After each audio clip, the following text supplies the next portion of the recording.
the interesting thing about statistics is that the police are only telling us what was reported in terms of crime, especially around sexual crime. We know that in many instances women don't actually report crimes, and so even though we hear that sexual offences are down 9%, for example, that might not actually be the case. And of course, it's quite worrying that the murder rate is on the up.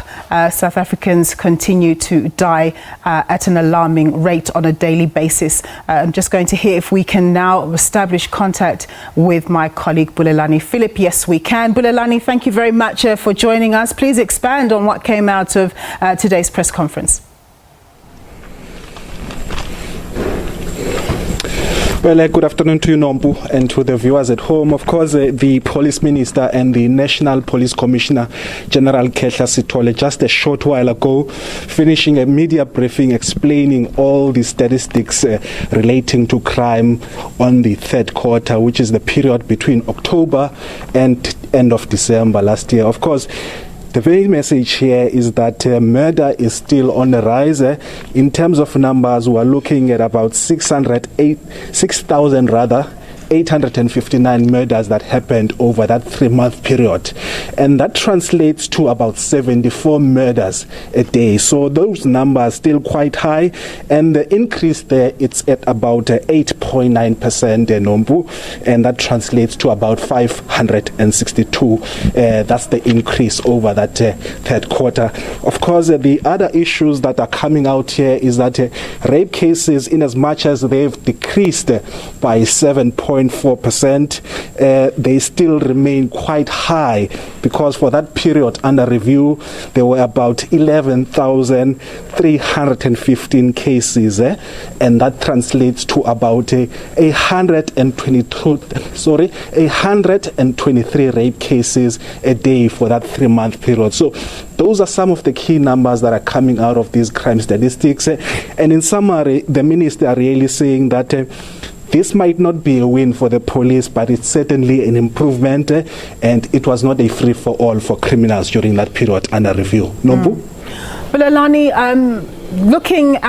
looking beyond the statistics, I do understand that questions were asked around the relationship between the police minister and his commissioner, Mr. Cele. Are you able to tell us what you gleaned from his responses there?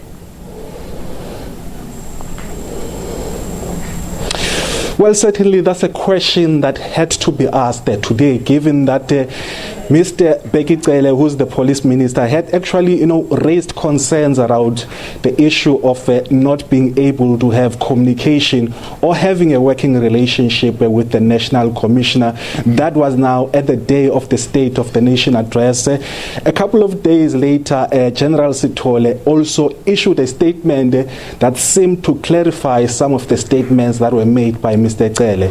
Of course, that chasm seemed to signify that they are quite not in the same page or in the same working relationship as one would expect. And 2 days ago, the president, right in this room, we asked him the same thing, whether he is aware about, the squabbles or the tug of war between the police minister and the National Police Commissioner.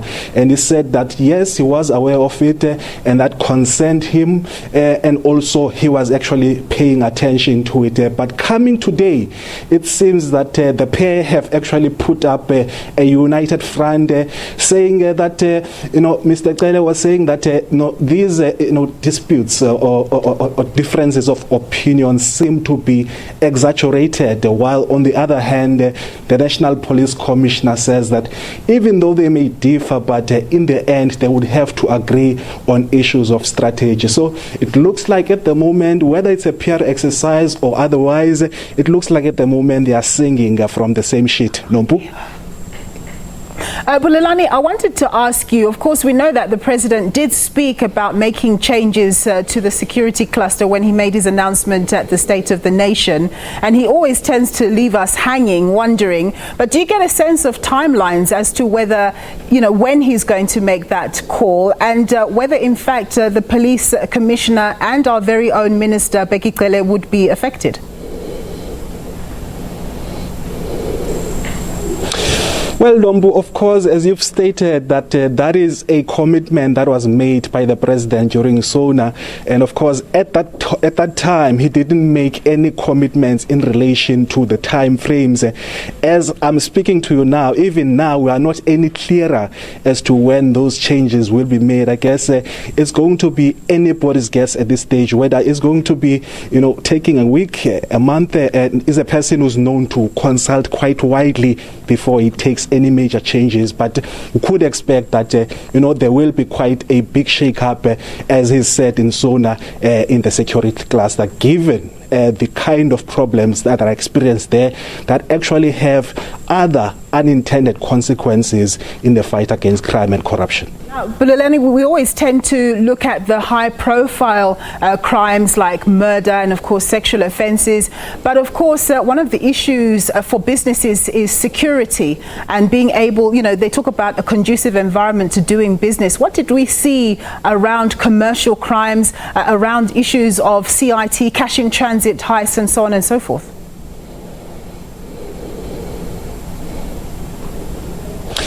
Well, as you've said, Nombo, those are issues again that have been touched on here, and I guess in relation to the issues of cash in transit crimes, we're hearing that those have actually decreased, and there were actually 6 incidents for that period, which is under review.